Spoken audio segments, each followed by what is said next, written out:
Alright, so we're here at FESPA at the Wallpaper Factory. Let's have a quick walkthrough. What you see here, it all starts with a jumbo roll of raw material. That's 400 kilograms of paper.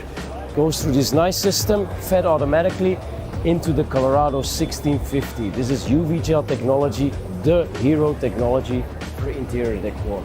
Gets printed, comes out of the printer, instant dry, and then it gets fed into the Photoba cutter. By the way, all these devices, they talk to each other, they're all synchronized. So here it gets cut. Once it's cut, it's fed into the rewinder unit. So this automatically makes rolls out of it. If you take a close-up, we see these things here. These actually tape it down. So actually, the finished roll comes actually completely with a tape. So remember, we started with 400 kilograms of raw material, and this is the finished product, ready to ship to your customers. And you didn't see any operator inside, completely automated. That's the Wallpaper Factory for you. Welcome to FESPA.